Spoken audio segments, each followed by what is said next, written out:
Good morning or good afternoon, everyone, depending on where you're coming from. So, you are very welcome to today's webinar from Proposal to Impact Tools to Support Societal Actors in Research and Innovation.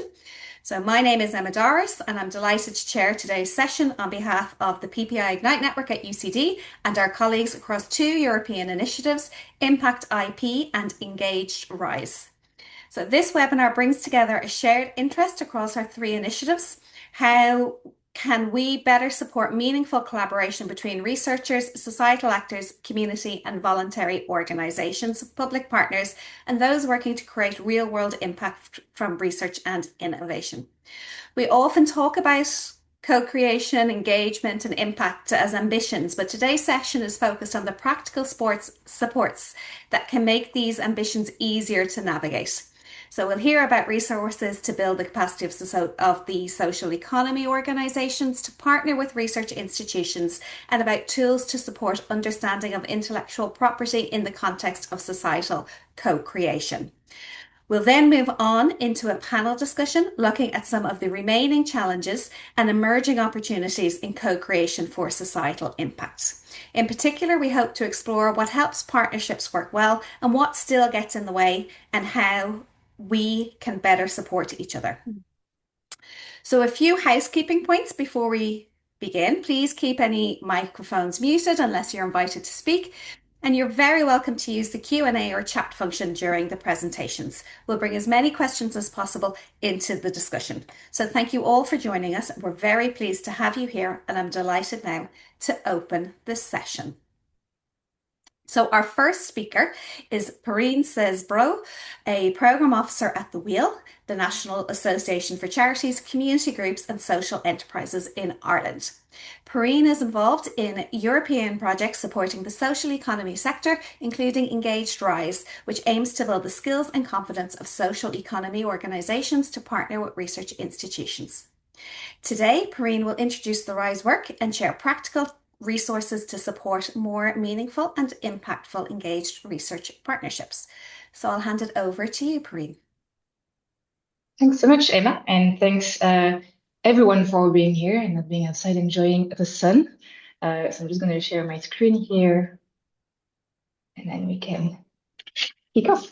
So yeah, as Emma said, I am Perrine Cesbron. I am a programs officer with the Wheel, and I'm here to talk to you about the RISE project, which is engaged research in the social economy. Very briefly, if you're not familiar with what engaged research is, it's basically an umbrella term to describe a range of research approaches and methods that share a common interest in collaboration with societal partners. So it basically aims to improve, understand, or investigate an issue or an issue of public interest or concern. And what you kind of have to remember it is advanced with societal partners rather than for them. So kind of a concrete example is if you're researching a treatment for a specific medical condition, you should work closely with those who live with that condition and the organizations that represent patients to better understand their needs. So with that in mind, the RISE project itself, it is an Erasmus Plus project, and it aims at building the skills of what we call social economy organizations. It is a very European term to refer to the community, voluntary organizations, charities, and social enterprises in Ireland. So if you hear me say social economy organizations, basically referring to community and voluntary sector. So we want these organizations to be able to partner in projects with research institutes. We know the organizations are key to accessing communities and achieving a real change, but they often lack the capacity to navigate the research landscape. So we want to give them the tools and the confidence to engage in research by building a kind of bridge between organizations and researchers. So the RISE project is a 2-year project. It's finishing in September this year, so we're very close to the end. This is why I have so many project results to kind of present to you. And it is for 4 partners. So the Wheel is the lead partner on that. And we also have a German partner, Spanish partner, and a Belgian partner. So there are basically 4 objectives in the project that are all linked with specific activities. The first objective is to kind of reach the goal of organizations throughout the European Union we want them to be equipped to engage in research. So the way we reach that objective is by developing a training program that's available for and relevant to all country contexts. The second objective then is to validate the project outputs and the skills. So we did that through an evaluation framework. I'll talk about it later on, and the testing of the training program that we created. We also, as I said, want to validate the skills for participants. So we did that by issuing what we call digital badges. They are badges that you can use on your LinkedIn, and it's basically to recognize the learning and the upskilling for workers. The third objective of our project is to replicate and kind of scale up the project. We don't want it to finish in September. When the project finishes, we want it to keep on living. We want to keep raising awareness of how important engaged research is. And we're doing that by sharing our methodology. So we are currently working on a 50-page publication that explains the project, that explains our methodology, showing the results.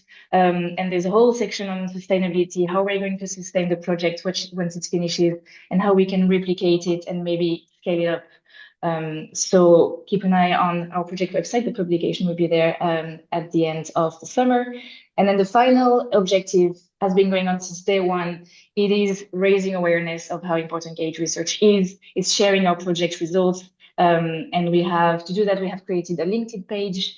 It is mostly populated with content on engaged research, news, events, and then we have a project website where we will be hosting all of our project results, free and accessible for everyone to use. So to go deeper into the project, there are basically 3 main phases that are important for us today. The first one was identifying the gaps and barriers that social economy organizations were facing when engaging in research. This then fed to create a training program. And then the third kind of phase was testing this program, making sure it's relevant and making sure it's working, so organization workers in the organizations can upskill and be more comfortable and have the tools to engage in research. So the RISE project is driven itself by kind of a participatory approach. We want to apply the principle of engaged research that the project seeks to promote to the project itself. So we have also adopted a co-creation approach. And to kind of show you what it looks like, the first step, as I said, was the co-definition of gaps and barriers. So identifying with social economy organization what are the skills that are missing for them to engage in research, what barriers they're facing. And this was done through kind of a 6 steps process. So I'll go a bit in detail into each steps. First one was the development of a competency framework for the engaged research. It didn't exist, so we kind of created it at project level, very much for like our own use. Because it was going to be very useful for us to identify the gaps and barriers. So we created that. Our partner in Spain, who are engaged research experts, have reviewed a lot of competency frameworks, already existing ones, tailored kind of it to the objective of our training program, taking into account as well the needs of social economy organization to engage in research partnership. And they kind of created a draft competency framework for engaged research. Then the step 2 was to co-define it together and validate it with the consortium. So they brought it to us, to all 4 partners. And then you can see us here in that screenshot working away on it, basically taking all of the skills one by one, saying, yes, this should be this, or like a red dot was like, no, I don't think that's relevant for or useful for us to have in the competency framework. So we did that together. And once we validated that, we ended up with a framework that was a 3-part with 3 dimensions. So personal competencies, relational competencies, and technical competencies. So the personal competencies and the relational competencies, as you can see, I don't know if it might be a bit small, but it's not only applicable for engaged research, you'll see it's very much across kind of a day-to-day work. So in the personal competencies, you have things like strategic vision, critical thinking, time management. the relational competencies, you have team working, communication, leadership. Those are kind of things you need in the day-to-day, but not necessarily only relevant to engage research. And then you have the big one, the technical competencies. So it includes a skill that goes from the design kind of step of the research, so mobilizing the resources, negotiating, promoting engaged research, developing engagement strategies, through the impact and the research itself. So skills like advocacy action, intellectual property management, disciplinary expertise, a bit like more, obviously more technical competencies, and a bit of a spoiler alert, these technical competencies were where the social economy organizations were kind of lacking a bit more. That's what they've identified as really missing for them.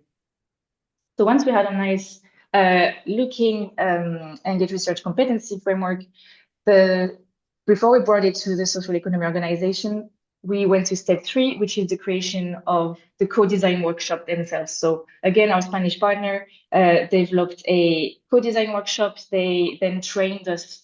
They trained the partners so that we were able to go and deliver it to our own countries, to our own networks. So they have designed and provided us with a facilitation methodology, practical guidelines. They basically told us, this is what the tools that you have. So you can see here, there was a script, and then it's a bit small, but we'll circulate the slides. This was the template to work on for the workshop itself. So they told us, this is what we want to achieve. This is what we're looking for, and this is how you are going to do it. So once we were all trained individually, and feeling confident, we went and did step 5. So all of the previous kind of 4 steps were to reach that co-definition step that was very important for us. And we went and delivered workshops in our own countries, in our own context. So we delivered 20 workshops across the 4 countries, engaging over 90 different organizations.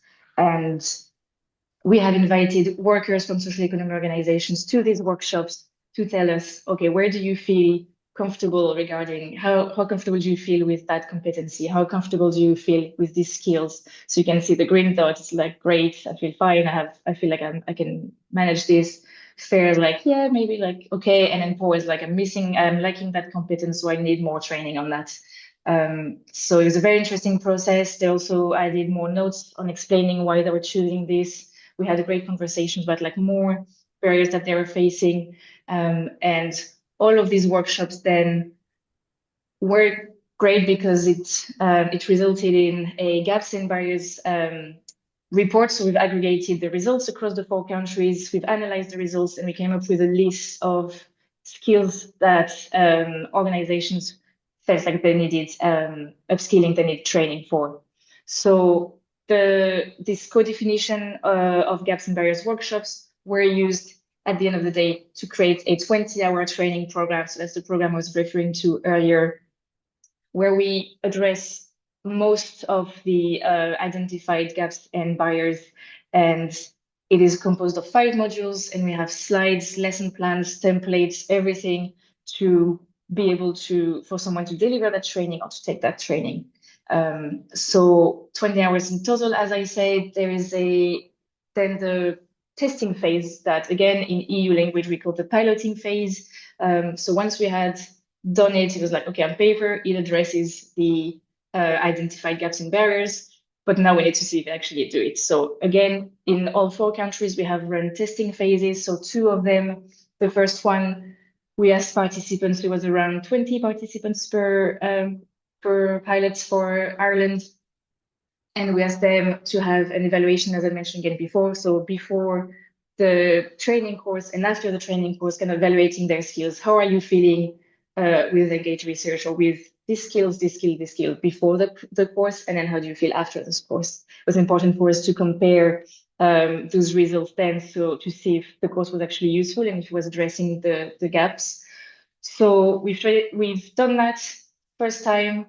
They gave us feedback as well. We've asked pilot participants for feedback on the content itself, on how it was delivered, what was missing, took all that feedback in, improved the course, and then testing it out a second time, did the same pre-training survey, post-training survey to measure the learnings, and asked them again for feedback.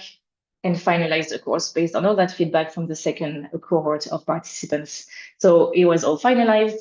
And as I said, it was important for us, as you know, people in the sector are all very busy. Their time is very precious. So we gave them digital badges to recognize their learning, to recognize the time they put, and to recognize that they have upskilled in all the five modules. So they use there's one badge per module, and then you can just put it on your LinkedIn, or you can also have the alumni badge at the end if you've taken the entire course to just say that you have completed fully the course. So the pilots were very important to check the quality of the course. And then you can see here, it's more the detail of the five modules. So again, it's addressing the identified skills, skill gap and kind of capacity building needs. So module one was understanding engaged research and its values. Very important, kind of put the foundations in. You have learning objectives also for all modules. Module two was partnership building. It's very important for engaged research, obviously. So giving them keys on, understanding different roles, understanding the benefits of the partnership building. Module three was ethics and data management, which is the heaviest one, as you can imagine. It's very heavy, it's very tricky, but it's very important. So understanding the importance of ethical practice, understanding as well how you can manage your data. Module four is funding for engaged research projects. Like anywhere else, the funding is a big issue. It was flagged in all workshops across all four countries as a main barrier. So we have given them tools and tips for like grant writing skills, to improve their grant writing skills. We have given them skills to navigate also the national and the EU funding. So it's a very important module as well. And then the fifth module is impact assessment and communicating your project and present your engaged research profile. So that was the main goal of the course, is that at the end, participants would have an engaged research profile. So it means presentation of their organization, what is their research goal, what can they bring as research partners, what they're looking for in a research partner. So the goal is for them to go now and be like, okay, I know what I ask, or what I want from a research organization. And so they're more equipped to navigate that relationship and to navigate those partnerships. To give you briefly, preliminary results. We're still analyzing all the results from the pilots to rotations, because we finished testing the course in all four countries in April. So we're still analyzing the results, but for now, over 100 pilot participants across the four countries completed, as I said, the evaluation before the course and after the course, the skills evaluation. And thankfully, there was improvement on all levels in the skills. So it means that our course was actually answering and filling the gap that we had identified. So a couple of examples was that after the training, people were more comfortable and confident to describe key phases and roles in engaged research process. They felt more confident in their ability to recognize ethical considerations in engaged research, and develop and manage basic data systems for project evaluation. So you can see that before the training, the grades were like the average was kind of lower than that. So overall as well, in the post-training survey, 99% of the participants indicated that they would recommend the course for any organization that want to start their engaged research journey. They also indicated that they felt, that they have greater knowledge after taking the course on engaged research, and they feel more comfortable in general with engaged research. So it was great for us because it meant that the course was of good quality and was actually useful for the workers in the organizations, which is the main goal of the project, obviously. So you can see just a very quick graph that's also in blue, the evaluation of their skills before the course, and in red after the course. So you can see that there is a clear progression, which we love to see, and we're going to publish in our final kind of publication where we talk about our methodology and our project results. And finally, all of that. So as I said, the training material is finalized, will be uploaded on the website for everyone to access for free in July or August, in a couple of weeks. So it will be a folder kind of to download per country, to make it relevant for the country context. And as I said, it is the full training material that you can use either as a trainer to deliver that course or as an organization if you're interested. So there is the material for all 5 modules, as I said, slides, lesson plans, all of the templates, the handouts, even some homework if you really feel like you want to go further. So this is all going to be accessible. And we also have on our website an Engage Research map. It gathers over 50 case studies of successful Engage Research projects across the EU. So if you want to kind of have a look at that, see what's out there, maybe give, if you're looking into partnerships as well, give you ideas of what type of organizations on both sides can be interested in partnering for research. And we also have a series of blog posts and a series of podcasts. It's 12 posts and 12 podcasts, all on Engage Research from kind of introductory level, because it is made for organizations, made for social economy organizations that are starting their research journey or that want to get kind of to the next step. So from introductory to kind of medium level, it is very interesting. So you have titles here as like the power of co-creation, if you're interested in that, in Engage Research, how to make policy impact, and then so those are kind of podcast episodes, and you also have different blog posts on like myths about research, social economy organization and research. So things like this. You can scan the QR code here to access the website, but it also will be circulated along with the slides after that. And that is it for me. If you have any question. Fantastic. Thank you so much, Perrine. That was great. Really, really useful. And it's fantastic to see how far the project has gotten now. So we have a question from Dermot in the chat who is asking if you have any more information about what the profile was of the people who took who took the course and what the time commitment was that was involved. Thanks so much, Dermot. It's actually very good questions. And I should have said, yes, the course is directed mainly to social economy organizations themselves, not the researchers, just because, the researchers would know about like ethics, about data. So it's more like skills for social economy organizations.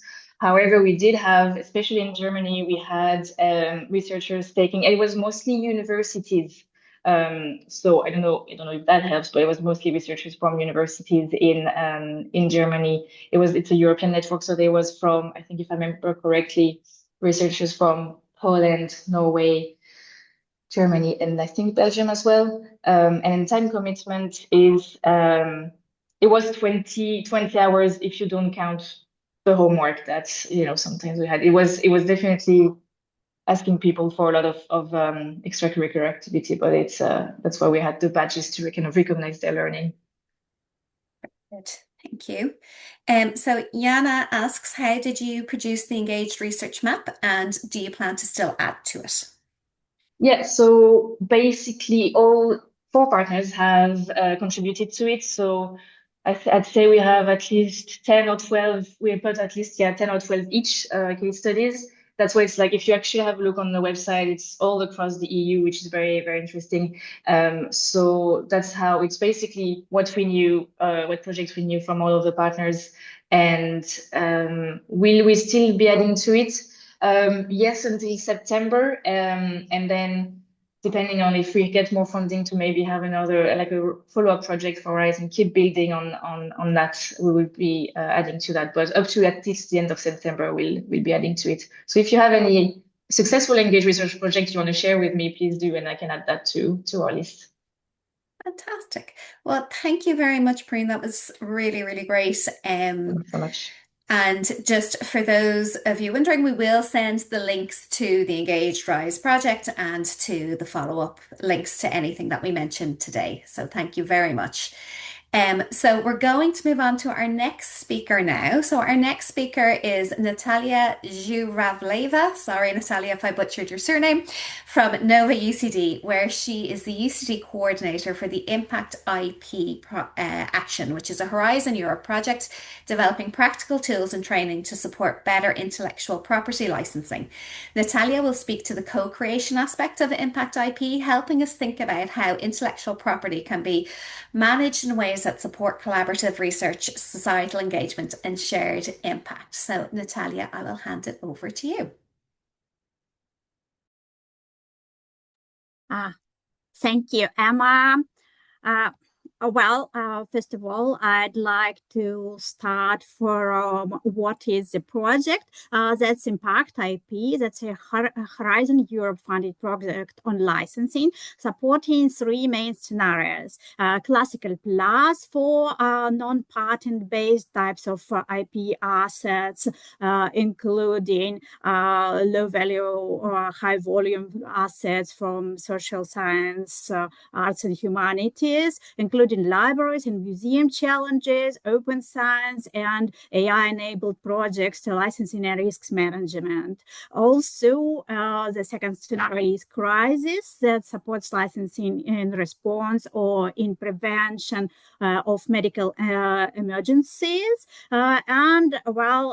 Co-creation scenario with complex partnerships and multiple claims to ownership and this scenario is the key scenario for today's talk.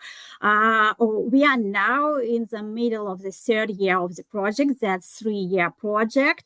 First year was devoted to investigation of the scenarios.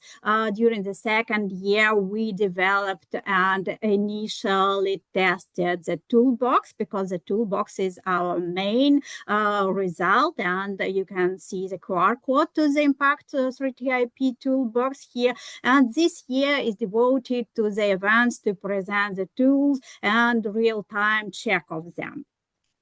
The final toolbox is composed of 37 tools and the co-creation toolkit is composed of 11 tools. 4 of them are text-based, and others are canvases, mapping opportunity, decision-making tools.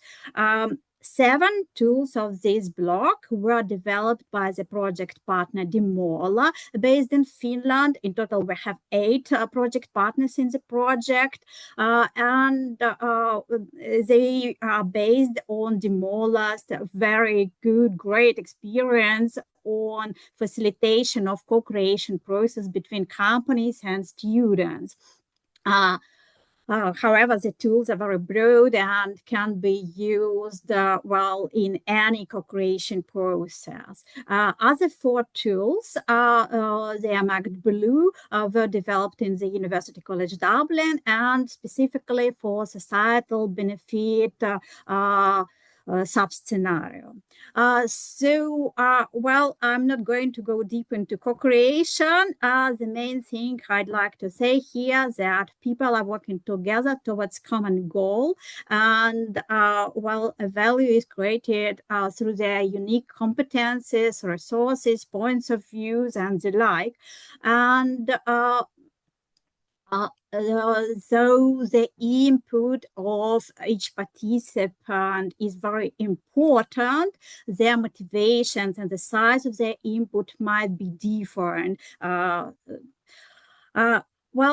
In case of societal benefit co-creation, we can, there might be a lot of participants involved and all with a different level of input. There could be universities or big organizations who provide resources, or perhaps funding organizations who provides resources, but there could be a lot of volunteers, students, charities, associations who provide objective point of view on the issue, on the topic of the project.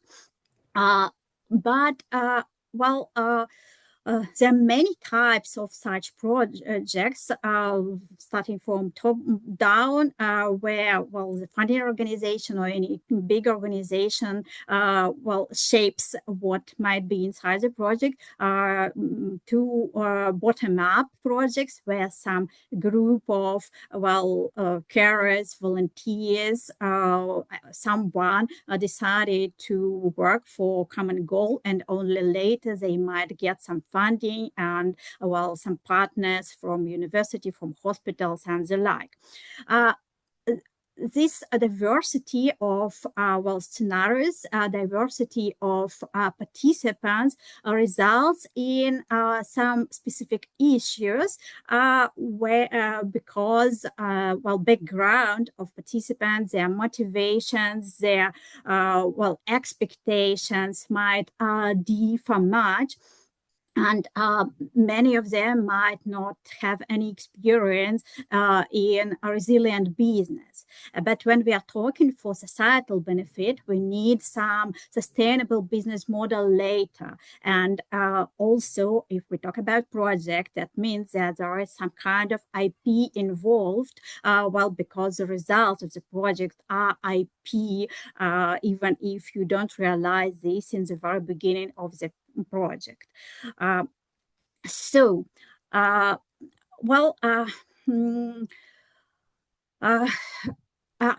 project, Impact IP project, is dealing with licensing and intellectual assets. But we believe that the tools we developed for co-creation in terms of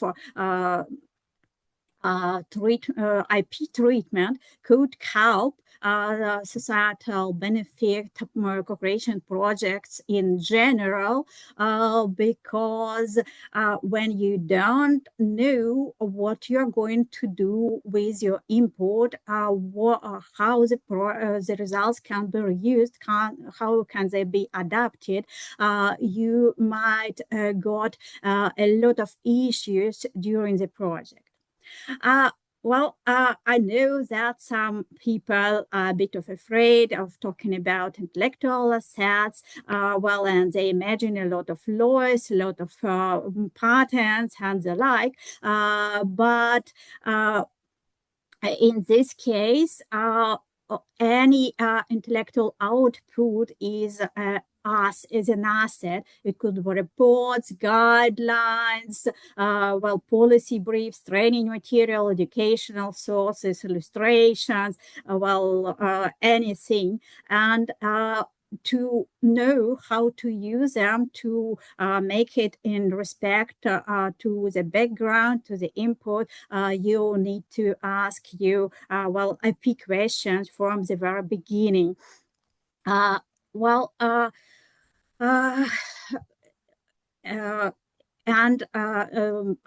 In this case, we believe that these early conversations, early clarity on people's expectations, on how they are going to use their input and the result of the project can help the project to be more resilient itself and during its lifetime, and also later after we hope the project results to be implemented. When you know who owns what, how the stories and lived experience are respected, it's easier for you to remain trusted and to understand what can be used again, what can be translated, adapted, printed, uploaded, shared with community or somehow. And that's especially important for societal benefit projects and for societal actors, because, if some company abandoned its project, that's only the question of money they spend. But in case if so many life stories, societal actors and motivations were involved, that's the question for the whole society, for the whole community, how to remain the results reusable and disseminated enough.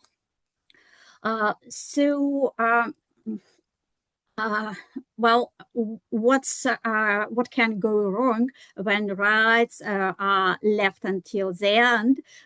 When we collected stories on our first year of the project, we found out a lot of abandoned projects because people haven't discussed their expectations, because people haven't thought about third parties' IP.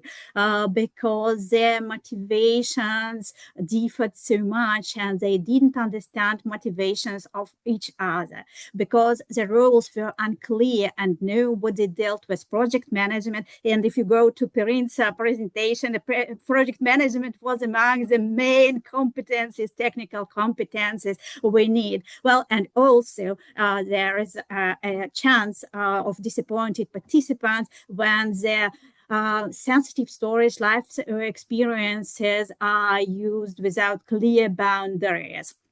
So in other tools we developed, we tried to address all these questions, to avoid loss of trust and motivation, delayed dissemination, and restricted reuse of the results. And I would need to say here that the words that we are going to discuss, expectations and IP and results and everything is not the formal things. We are not talking about formal agreements, because a lot of projects has their formal agreement or, the rules, requirements from the funding agency, but we are mostly talking about plain language and, with some educational component that enables people to understand, all parties to understand what are they doing and why, and what they expect for their participation. Is there any financial motivation or only, societal benefit, or perhaps some recognition and the like. So that's just kind of a theory, and here I'm going to name the 4 tools of the co-creation Impact Strategy IP toolkit. We are expecting you to use in your work in societal benefit projects or engaged research projects. First one is IP management guide for co-creation in societal challenge projects. That's quite a general one. The second one is devoted to patients and public involvement context. The third one is a decision tree to help participants of mostly patients and public involvement projects to understand and manage their expectations. And the third one is document devoted to considerations on how to protect and share the results of the project. These tools are mostly intended for project leaders, facilitators, or to those who could take this role. As I said before, sometimes in societal benefit projects, the project management role are not a very good set, at least in the very beginning. That might result in some, limitations of the project.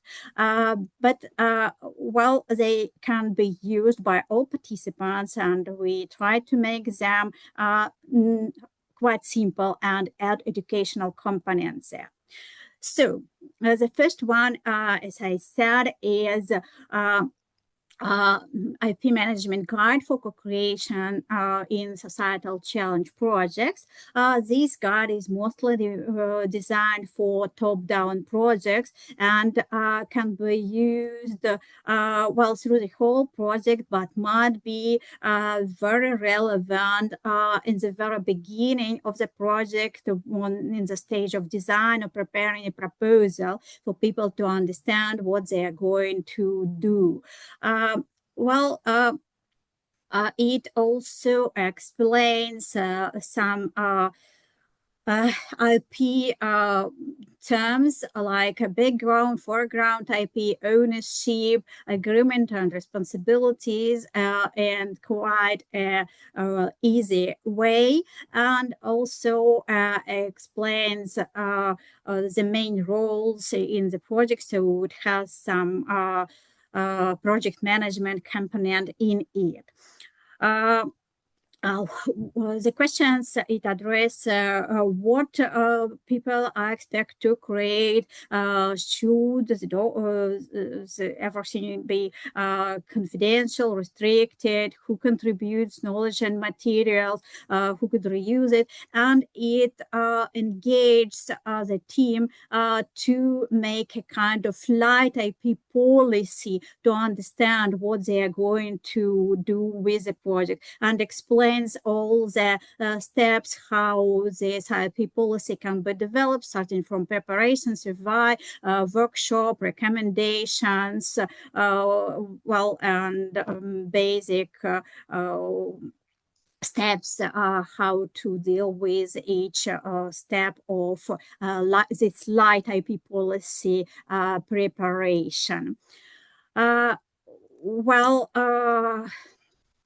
The second document is a bit more narrow and designed for a more specific audience. But the main thing here is that we try to address the issues on sensitive data, ethics, privacy concerns, ethical responsibilities. We try to make it in a plain language and to explain in a simple, clear diagrams why should we do this, what could happen if we don't. I mean, if we don't decide what to do with the project results and how to deal with them further. It also explains some key concepts, roles, essential IP terms, typical roles and their responsibilities, who signs what, and give some cases of good and poor practice. The third tool, decision tree for societal benefit from co-created results rights management, is a visual navigation system which helps the project participants, especially those without legislative support or with very low legislative support, to understand their expectations. And it also helps impact research managers to help these people to manage their expectations, to understand what they are contributing and what for, and how their results may be used. Sometimes, in the projects, their ownership is just waived to like pharmaceutical company or someone, but that might be not so good for the projects where life stories and sensitive data is involved. So we want people to understand the expectation, to not to just waive of their property and import their background and their results, but to understand what they can do this with them, with the results, and how. Not to say a lot of words, here's this decision tree, and it starts with a simple question: do you have any financial motivation contributing to the progress? And then, depending on your answer, it shows that you might let the project lead to manage your IP, or you might understand that you are ready for obligations that you got with IP, and to decide that you are going to participate in ownership, for sure, taking further legal advice. And well, as a fourth document show considerations on usage of Creative Commons and open source licensing for co-creation projects. Just suggests participants to consider these open licensing ways for their project results to make it more sustainable, to give people a chance to reuse it, etc. As everywhere, that's not just make everything open. You need to have a balance between openness and limitations. So one of the ideal ways to do this is to use existing licenses, either in open source or in Creative Commons, and the documents compares them, gives some initial information on them, provides examples of projects that use such an approach, and gives some information on risks of such approaches, especially for the software-related projects. And that's almost all, but I can't avoid tools developed by Demola for co-creation, because they might be of use for all co-creation projects, also for societal benefit and engaged research. There are 4 of them marked in ice blue that I recommend you to look through. The first one is Co-creation Participant Guide, which can be used by co-creation participants who don't know what the process is. The second one is Co-creation Agreement Models and Frameworks, that helps people to visualize the questions that are usually included in agreements, collaboration agreements. And as our colleagues would like to say, your legislative support agency will fall in love with you if you understand, and if all participants understand what are these questions, and will be able to answer them. 2 second tools are co-creation results analysis and continuation opportunity mapping. They are for the last stage of the project, and they helps people to visualize all the results and to understand if they are ready to go further with them on commercial or non-commercial basis. Well, and that's all. What I want from you today is just to think about the idea that thoughts about rights adds clarity to the project. Clarity adds trust, and trust give the project a better chance to get better results, and to these results to be reused later.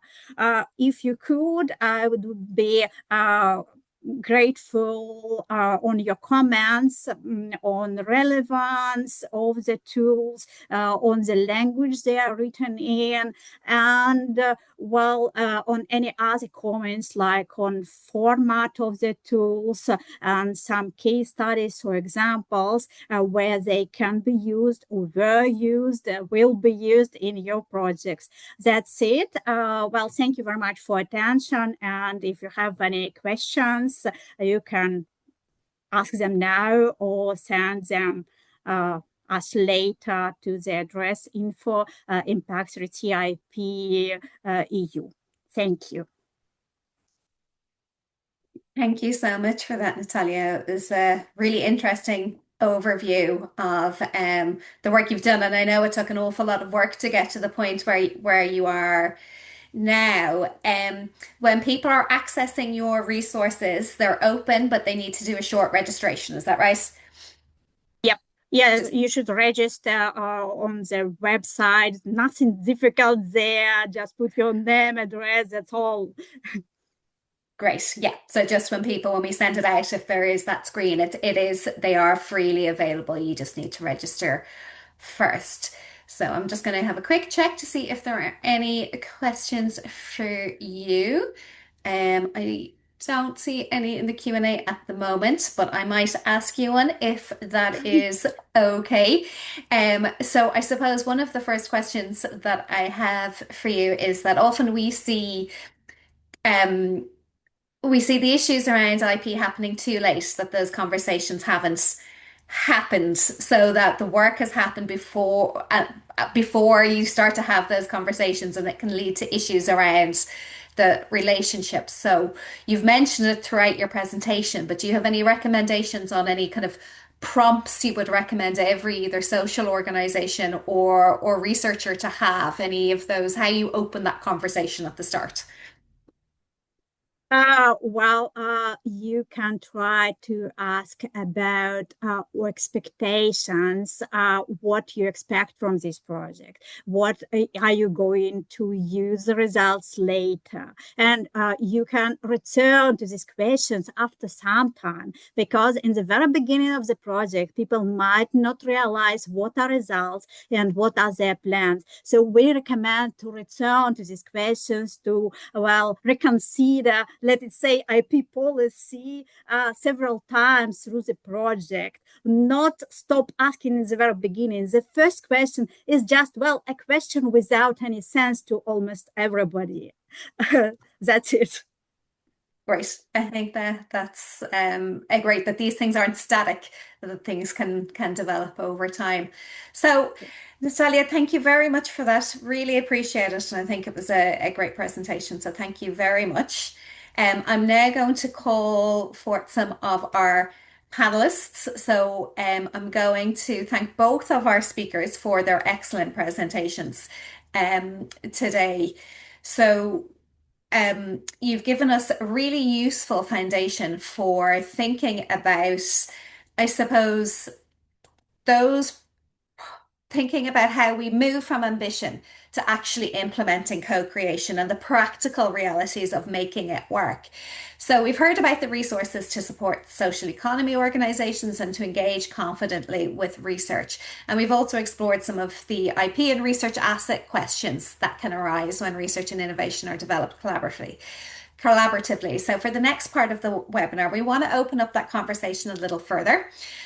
Co-creation is often spoken about in very positive terms, and rightly so, but in practice it also raises questions about power, ownership, sustainability, recognition, and how value is shared between partners. So hopefully we'll tease out some of these as part of our panel. So I'm delighted to be joined now by our panel, Lisa Cowey from Impact IP, Emma Murtagh from the Wheel and Engaged Rise, and Dr. Shane O'Donnell, whose work on open diabetes devices brings a really valuable perspective on open research, peer production, community-led innovation, and the tensions that can arise when public, community, and commercial interests intersect. So the aim of the panel discussion is not necessarily to resolve all of these questions, but to surface some of the real challenges and opportunities and think further about what better support for co-creation and societal impact might look like in practice. So I will now invite each of our panelists to introduce themselves, because no doubt they can do a much better job than I can. So Emma, I will start with you if that's okay. Yeah, absolutely. Hi, everybody. My name is Emma Murtagh. I'm the Director of Development and Member Services at The Wheel.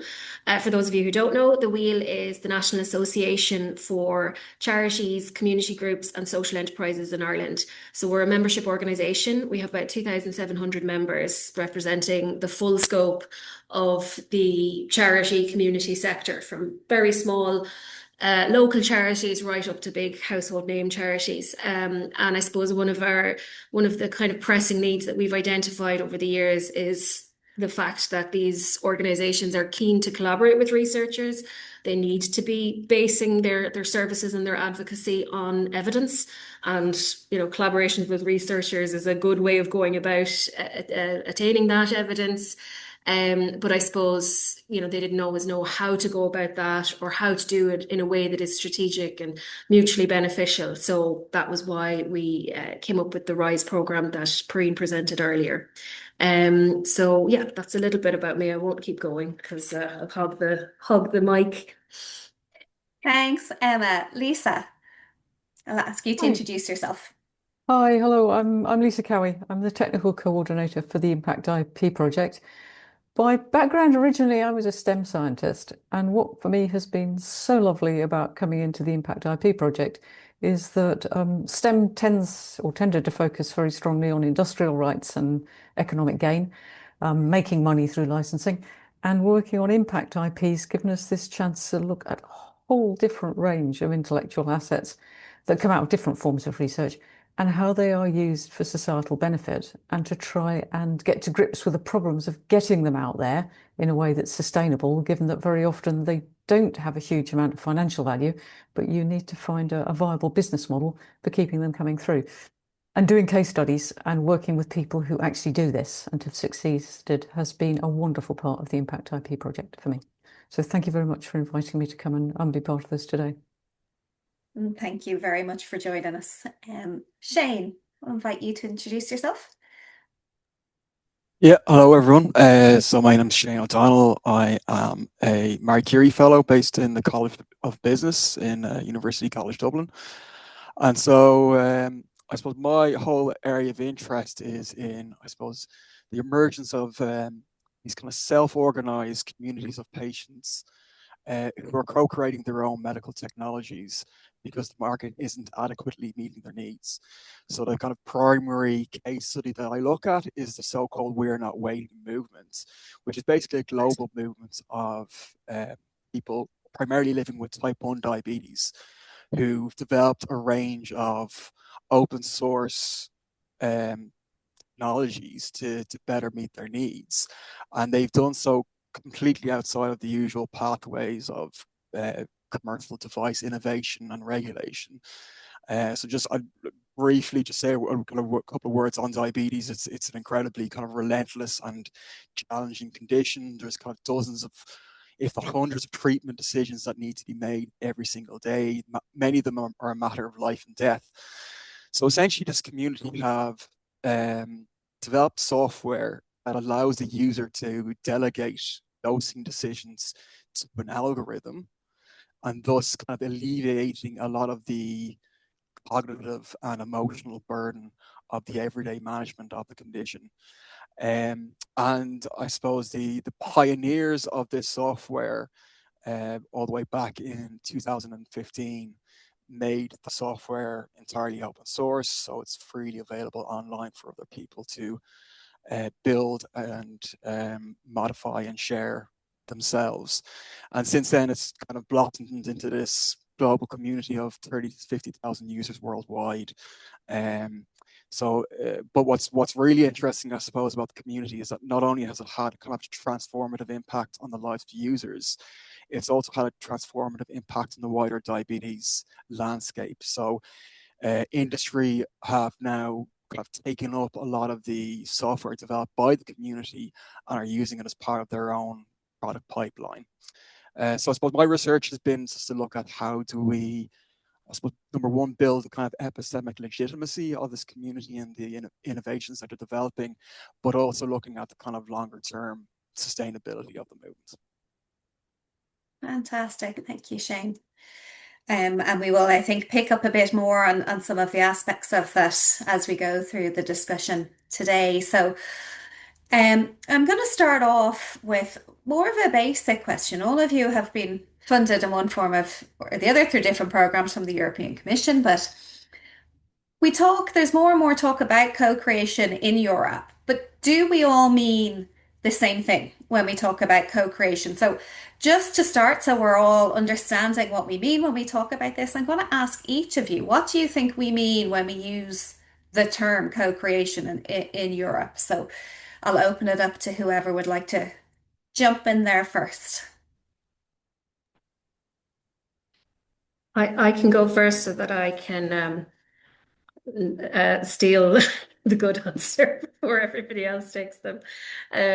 Yeah, I suppose just to say that this was something that we came up against in the RISE project, the different terminology and the many different branches that come under, like we chose the term engaged research as our unifying umbrella term. It's what's used by Research Ireland, so that was why it was convenient for us. And we were part of the Campus Engage initiative years ago that kind of set that as the terminology, but that's not widely used elsewhere in Europe, and that's what we found. We found that citizen science was a much more, or community orientated research was a much more widely understood term. I suppose, one of the things that we teach in the RISE program is that the language doesn't really matter. It's the principles underpinning it that really matters. And I suppose that's what we kind of came back to again, that it's about fairness, inclusion, and I suppose relevance and impact. Those were the things that, whether it's PPI, whether it's deliberative research, or whether it's community orientated research or engaged research or citizen science, as long as it has those fundamentals, and in many ways that kind of reflects the sector as well, as in terms of the social economy sector, that you might be a social enterprise, you might be a charity, you might work on disability, you might work in mental health, you might work in any number of things, but if the common things that bring us together are, they're what make us a community, I suppose, and make us stronger. So I suppose that's what we found. I don't know what my fellow panelists think.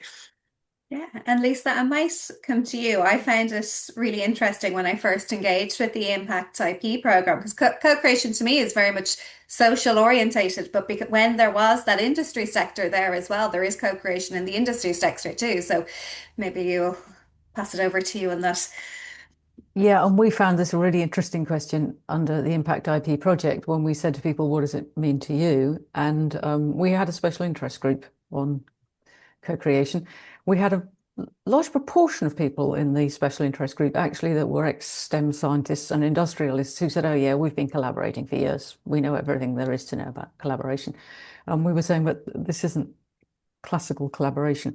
And I think a lot of them felt that it was just classical collaboration by new updated name. And they just wanted to apply the same principles. And I think within Impact IP, we have very definitely seen where it is being used for industrial purposes. So there's been very strong economic focus on it, but much more creatively. So much more of a sprint of creation at the beginning, what I almost would have seen as ideation for companies, where there's a lot of very unbounded ideas being thrown around, and nobody's saying this is a stupid idea, we shouldn't chase it. We're going to do risk analysis and mitigate it all first. They just go, wild idea, let's have a look at it. And I think what we saw particularly with our partner Demola, whether you're looking at it being in sort of industrial and economically focused or elsewhere, I come back to exactly what Emma has said. What's really important is the underlying rules and motivations of engaging.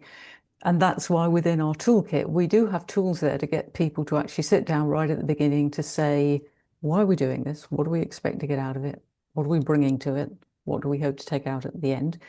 And one of the tools I really like is a canvas that captures everything that in the end would go into a legal document. But you put it on the table right at the very beginning and you get people to put post-its all over the canvas. And in classical collaboration, people would say, you know, the lawyers take care of that, and we have a standard template for doing that. And within the co-creation, we're getting the people in the room to sit down and say, well, what do you think we ought to be writing here? What for you is the preamble to doing this? So we learned a great deal, I think, that was interesting working with the different groups, whether they were the economically focused ones or the ones that are more for societal benefit. But I really do echo what Emma says about it's about the underlying reasons for engaging and managing trust and expectations as you go through. Fantastic. Shane, do you have anything to add? You're muted, Shane. Totally agree with all the points that have been made. And I suppose just to add, I mean, it's I think a lot of the issues comes up with whilst a lot of those principles are kind of preached in rhetoric, a lot of them are very, very difficult to implement in practice due to kind of the underlying structures of some of the research funding. So kind of an example that comes to mind is the project. One of the projects that I coordinated was an EU funded project called Open. And so the idea behind Open was that we would build kind of an evidence base around the effectiveness of these open source kind of automated insulin delivery systems, looking at various different kind of clinical and psychosocial outcomes, etc. And I suppose what was unique about the project was that well over 50% of the project team either live with diabetes or were using one of these systems. But and they were also, many of them were kind of work package leaders as well. But the problem that we kind of experienced a lot of the time was that the kind of rules around, we were funded through RISE H 2020, which is, I don't know if anyone's familiar with this, is a kind of a staff exchange program. The problem was that in order to qualify for this staff exchange, you have to have certain forms of credentialized expertise. And of course, a lot of our kind of more bottom-up kind of experts didn't necessarily have the current credentials to qualify for this. And we experienced a lot of these kind of tensions throughout the project. So that's kind of, this kind of tension between the kind of rhetoric and the actual structure of these research grants is that's been kind of difficult to navigate from my perspective. Yeah, that values into action kind of piece is where it gets complicated. Yeah, no, very, very good. Emma, I'm going to ask you a question kind of more on the community organization side of things. So you've done an awful lot of work in terms of what I suppose supports that community and voluntary organizations need in order to participate. But how do we move them from participating to participating as equal partners in research? So I suppose, do you have any thoughts on that aspect? Yeah, so I think a big part of it is the capacity building piece, which is why we developed RISE. We would like to see RISE as an ongoing national program that becomes a service for the sector, providing kind of training, partnership building, representing the sector in research spaces. I think until we have that, it'll be very hard for it to be truly equal. There will always be an element of civil society organizations, community organizations as kind of passive subjects in the process. So unless organizations have the access to the support they need to develop a research strategy, it'll always be kind of a passive endeavor.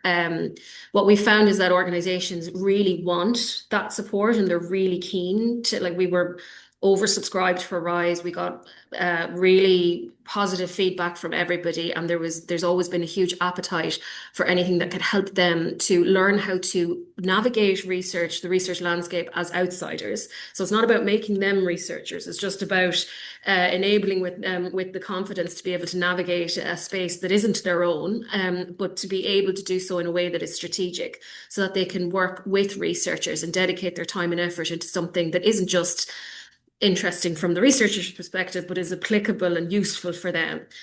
So I think that's one piece. Until until there's equal investment into the skills on both sides to collaborate, it'll always be a little bit uneven because there'll always be the expert and the subject essentially. And then I think beyond that, I mean, it's the kind of boring answer in a sense, but we need to change the way research is funded and the way research policy is developed. If research funders want proper co-creation and collaboration baked into research, they have to realize that that takes longer and is more expensive. And they have to understand that everybody deserves to be paid for their expertise and for the insight that they bring to projects. All too often, like even up until recent Research Ireland calls, there's no possibility to fund the civil society organizations, and yet they are an essential part of the process. So you need to have a civil society partner in your project, but they are not allowed to receive any funding. And I understand that there's state aid rules and things that are barriers, but there are ways around that. If we really wanted to, we would find a way around that. So I think until everybody's expertise is valued and really understood, then it'll always be uneven. So it's those fundamental things that I think we really need to tackle. And when we sometimes talk about societal or community organizations kind of in the one bracket, but they can be anything from a voluntary group of people at a kitchen table to a multi-million euro NGO.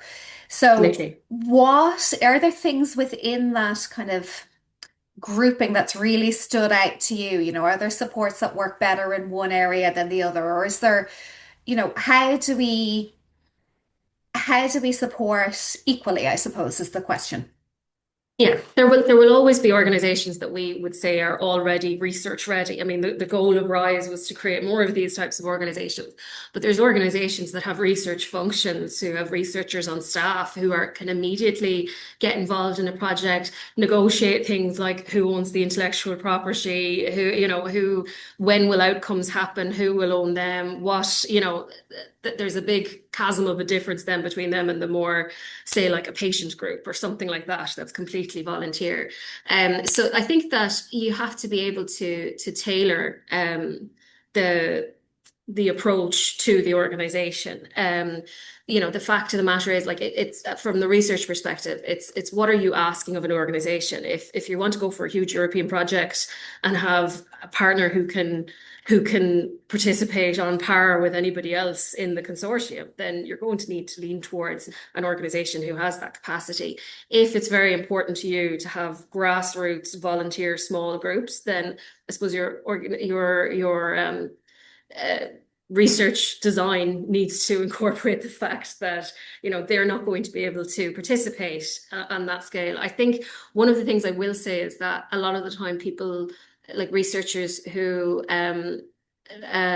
approach me in particular looking for groups to collaborate with, they kind of forget that there are those better equipped charities and community organizations that exist. They always feel that they need to go straight to the community, that they need to find an active retirement group or something to do it, and they need to kind of build that connection themselves, when they forget that Active Retirement Ireland exists, and they can go via experts who know this topic and can broker a partnership with them and can be a kind of equal partner in that process. So I think, and that's just generally not understanding the sector. I think a lot of the time we think of the sector as purely volunteer groups, when it's not. There's plenty of professional charities, community groups out there who can help enable access for researchers that is appropriate and is strategic and gets something in it for them as well. So I suppose it needs to be appropriate to the size of the group, but I would also really urge researchers to look at, is there representative bodies or more structured groups with more capacity that they could engage with, that could enable them, so that at least then there's an opportunity for them to be able to get something strategic out of it and to make sure that it's done right and that it's done in a way that's ethical. Because otherwise, if you're going straight to communities, you can miss that little bit. Shane or Lisa, do you want to come in on that? Shane, I see you nodding, I think.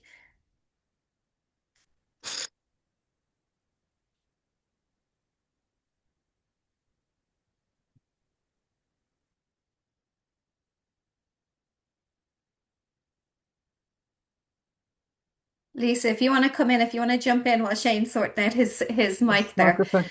I don't think I have anything to add. I mean, I thought that was an excellent summary from Emma. So no, I'd not want to improve on that at all. You Yeah, can sorry, see the Emma. comments. You can see the Likewise, comments coming up in the comments box on how much people have appreciated that. You can always rely on the charity person to give out about funding. That's just the I think that's something that researchers and charity people have in common. It's just mention funding and everybody gets very animated. And Lisa, I might move on to you then. So we've talked a lot about how we kind of the tension between openness, accessibility, but also then universities, or if you're working with industry partners, they also do want to protect and sustain their innovation. So are there things that universities or other organizations, are there new models needed for the types of research assets? Or is it a new thinking that's needed? I think that's a really interesting question, particularly if we're talking about, do we need a new model? Because this is something where the European Commission has been putting a certain amount of push at the moment over, particularly with spin-out companies. You should be following new best practice. You should be adopting particular approaches. You should be looking at exact shares and so on. And I'd never say the European Commission was wrong, but I probably don't entirely agree with it. I think you need new models when existing ones aren't flexible enough. So if you have set up a model that has red lines in it, then you may well find that it's only fit for the purpose it was originally set up for.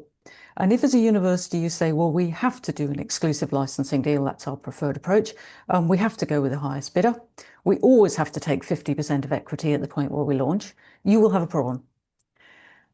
And at that point, I would say your model or your policy is not going to work for co-creation and for societal benefit. It just won't be there. But rather than the focus on the tech transfer offers and exactly how they should be tweaking deals, I actually think it needs to be pulled back to policy at the university level.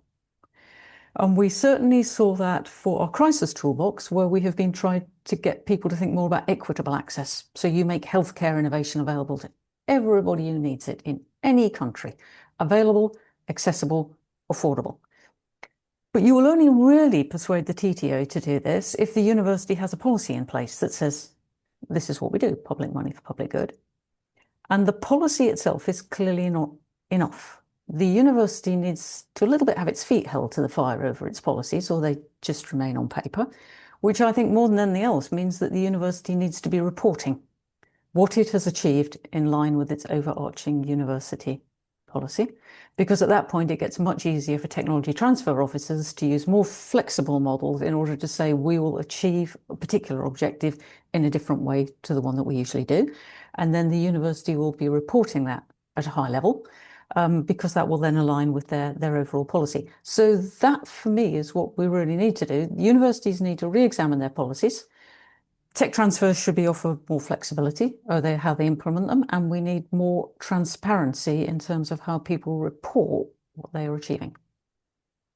It's really interesting.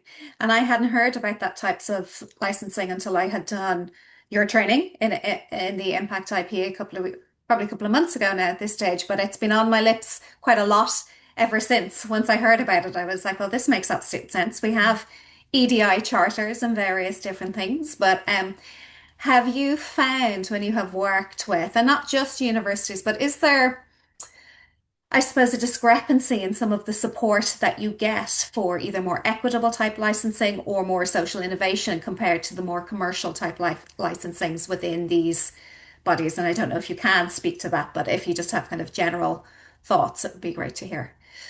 I would say absolutely yes, for different reasons. Some of them being that people have accrued a lot more experience in doing economic deals. They're much easier for them.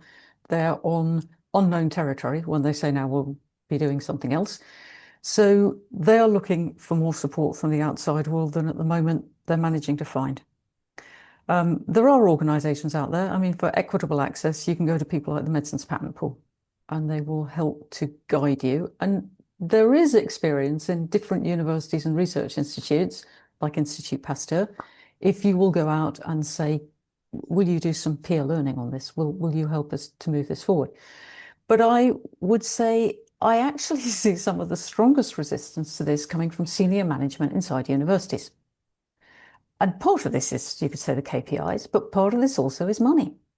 That universities do want to make money and technology transfer officers do want to generate revenue. And saying to them, you ought to be doing something different, actually is not welcome in some cases. So if two deals go on the table and one of them is going to make the university perhaps quite a lot of money, and the other one might actually be harder to do, and the licensee might be less keen on signing, then senior management may well quietly say, you don't walk away from big economic deals with large companies, you do the commercial deal. So this is why I think if we did have more transparency and universities were really being required to report on what they had said they'd put into their policy, then we might actually have a push. And at that point, more people do gain skills and confidence. The environment changes over companies expecting to do this and celebrating the fact that they have done this too. Look at us doing the right thing. So I think we need to change at a lot of different levels in order to make this the norm and to make people feel confident about insisting on it and then being able to execute it. It's really interesting. Thanks, Lisa. Emma or Shane, do you want to come in on that? Okay. Can you maybe repeat the spirit of the question? Yeah. It was just more around, have you seen, I suppose for you, because you're outside of the organization, but I wonder if Shane coming from kind of within that area, that tension between, and actually it leads me on to the question that I did have for Shane. So you might roll it into that. So you have, when you spoke at the start, you showed that the We Are Not Waiting movement shows how communities and can create enormous public and patient value with the open innovation. But you also mentioned that when it's freely available for others to use, that includes commercial actors. And how can communities then sustain the infrastructure that they need to keep working, keep innovating, and keep having this open innovation, one where you have this tension between the commercial actors who often have a lot more power behind them? So I might throw that open to you, Shane. Yeah, I mean, that's the huge question that I think the community is facing at the moment. So just give it a little more kind of background context. So I suppose when this innovation first started to emerge as patient-led innovation of automated insulin delivery system, there was kind of a fear within the community that it would be kind of quickly kind of closed down. Either through the FDA or through kind of industry, perhaps looking to use various different legal mechanisms to shut the project down. And so as part of what the community strategy to mitigate this was to make kind of their innovations completely open. And by open, I mean not only to individual members of the community, the diabetes community, but also kind of industry at large. And the idea, I suppose, and the vision that the original pioneers of the community had was that the community would be like the kind of act as the innovation wetlands, essentially. And then industry could come along and, I suppose, commercialize the innovation and bring it to scale it up to a kind of a wider group of users than just kind of the group of tech-savvy individuals who were able to build these systems for themselves initially. And so, like, to a certain extent, the approach was incredibly successful. And as I said, it has transformed the diabetes landscape. So firstly, what it did was it pushed industry to innovate faster. So commercial AID systems are on the market now much faster than even kind of industry insiders would admit in terms of their own kind of timelines. And this was the direct result of the pressure that the community put on the FDA and on industry. But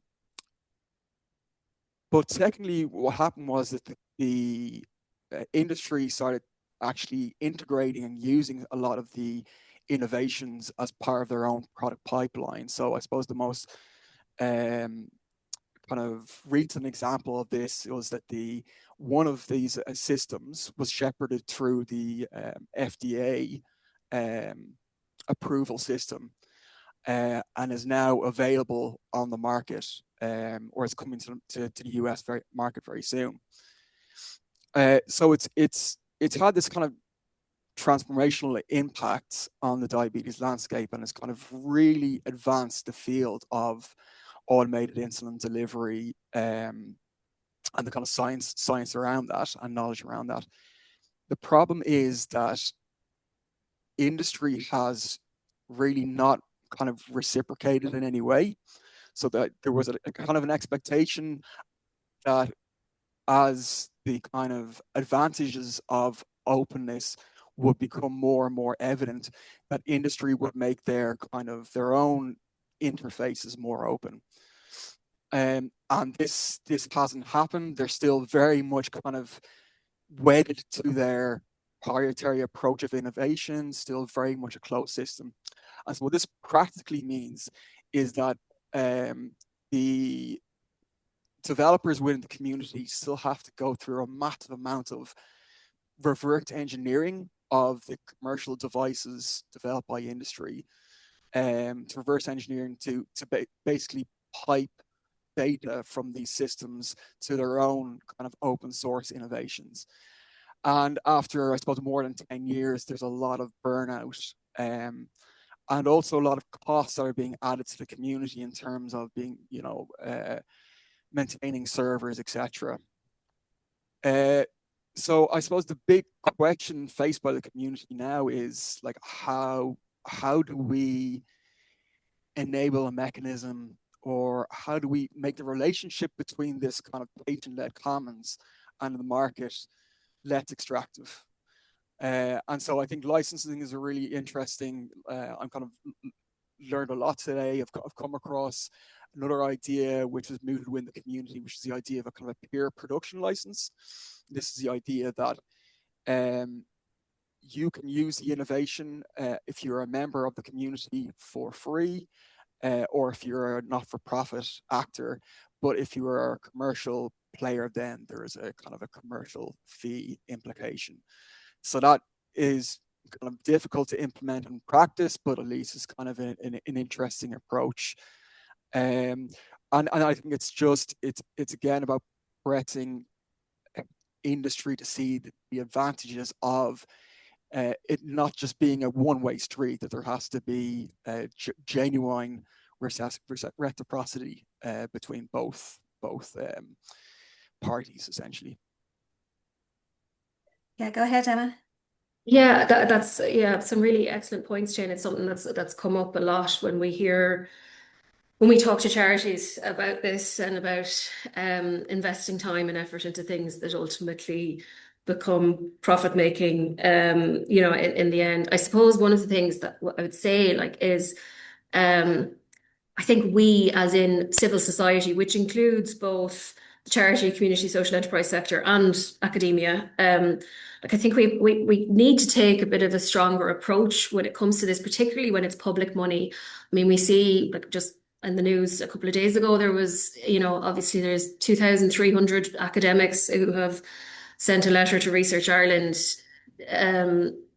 basically saying that their perception, at least rightly or wrongly, is that the priority is on more marketable and commercial innovation versus investment into the public good. So things like societal challenges like housing, social cohesion, migration, poverty, those kinds of things seem to be sacrificed at the altar of profit. And while it is very important that, we look at innovation that can have an economic benefit, if we are too skewed in that direction, it does come at the cost of society and democracy. The whole point of civil society, academia, and the sector, and the community and voluntary sector, is to kind of hold decision makers to account and to try and counter that. And I think sometimes we've become so cowed by funding systems and so kind of beaten down by jumping through hoops that we kind of almost forget that our function actually is to advocate and to kind of resist that type of thing. So it's not that I'm like calling for a mutiny or anything like that, but I think it comes back to this idea of being engaged. If we're all, if we work together, I suppose, me being an idealist, I think if we work together to try and change those systems and to make sure that while profitability and commercial innovation and everything are very important, we need to push for fairer distribution of funding and supports and fair systems that are not just in service of the economy, but society overall, and not forget that, I think it's very easy to become cowed by just the sheer burden of it all and trying to navigate these systems, whereas, we are supposed to be holding truth or speaking truth to power. So I think it's a good thing to remember that, and to remember that we can challenge these systems as well. We don't have to just accept them. Yeah, I think one of the drivers of hosting both this as a co-webinar today was because I didn't realize back when I was a researcher that there was this type of flexibility within licensing, because I had never experienced that. It had always been kind of that standard commercial licensing or open. That was the two. And I hadn't realized the degree of flexibility that was within it and could be actually used for different purposes because it hadn't been part of my influence. Lisa, do you want to say, I'm very conscious of time, but maybe just a few words on that? Just very briefly, because I'd like to come back to you on what Sean said about that too.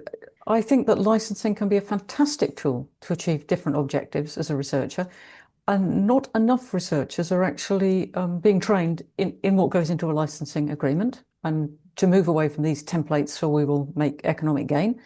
I've seen lots of examples of university research groups, particularly not from STEM, where they've said, well, we just gave it away to everybody. And then we discovered people were making money and we objected because we weren't. So why are they? And we look at it and we say, look, you can give it away freely available and free to people who meet certain criteria. You can license it at royalties for people who can afford to pay and can probably help to, for example, keep you online if you have a platform for your data to do this. And you can meet both objectives through doing that. But that's something that means the researchers need to understand more about the licensing process. And I think one of the things I'm starting to see more, which is fantastic, is that when people do the licensing agreements, they might well say, you don't have to pay any royalties at all, but we want to know what you're doing with it. So we close the information feedback loop, because that's fantastic for our research project, both for the company or for the civil society or for anybody else who's using this. We have a much better understanding of the overall market, which is helpful for writing research grant proposals, if we understand why people value this and what they're using it for at the end. These are all things that can go into a licensing agreement. And researchers, I think, should be offered more support to understand what and how you can structure inside a licensing agreement to get that kind of information back to them. Thank you. Great. And Lisa, did you want to come in on something on what Shane had mentioned as well? No. No. Great. Okay, fantastic. Thank you very much. Like, we're at time. So what I suggest, I'm going to ask you to leave us just one point, kind of where, if there was one action you would ask people to take leaving here, or one kind of positive thing that you can to make this a more equitable and fairer system for everybody involved, what would it be? And I know there's a few questions in the chat, so what I will do is circulate those questions after, and we'll send it out as a written response to some of those questions. So going forward, what action would you like to leave people with, or what message would you like to leave people with? Emma? Yeah, I think that there is an extraordinary willingness there. I always say that, when we do these events where we bring together researchers working on a topic and community representatives working on a topic, it's always a joy, because they're both such nerds and they just love talking to each other, and there's so much passion about this topic. And I always say, none of us got into this to get rich, so it's a real kind of labor of love. So I think there's there's so much potential. And I think the more we cooperate and see things like challenging funding structures, not as, trying to get a bigger piece of the pie, but trying to make the pie bigger for everybody, essentially, and trying to kind of look at very different ways to collaborate and to try and practice radical collaboration and co-creation first. I think there's huge potential in that, and there's a huge willingness on both sides. So we just need the system to catch up, and we can do that together. Fantastic. Thanks, Emma. Shane? Yeah, very much along the same lines. I mean, it's just there's so much, like such a rich vein of expertise and innovation that's going on in civil society that often goes unrecognized by formal research institutions because, as I mentioned earlier, the kind of lack of credentials or what have you. So I think it's just, again, maybe that term like openness, being kind of open to different forms of kind of expertise and knowledge. I think that would be something that would be, yeah, very beneficial. Fantastic. And Lisa? If you're a researcher, take more responsibility and control for what happens to your research outputs and assets. Don't divest them to the TTO and ask them to transfer them for you. Really get involved in what you want to see come out and think thoughtfully about how you could do that for your particular project. Fantastic.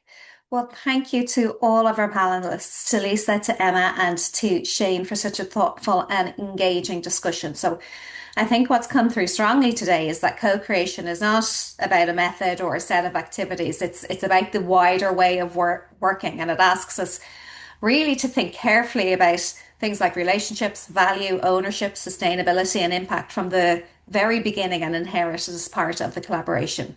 I'd also like to thank Perrine and Natalia for their excellent presentations, and also to everyone who joined us today, for Richard for helping out in the background as well, and anyone who contributed to the discussion through their questions. So we hope that the session has given you a useful introduction to the tools and supports being developed through the Engaged Rise and the Impact IP initiatives, and also given you some food for thought about how we can better support societal actors, researchers, institutions to work together in a meaningful, equitable and impactful way. So thank you to the funder for all of these initiatives, the European Union via the Erasmus Plus and the Horizon Europe Action programmes, and the Health Research Board who fund me at the PPI Ignite Network. So thank you all again for your time and participation, and we look forward to continuing the conversation, and we wish you all a very good rest of the day. So thank you all.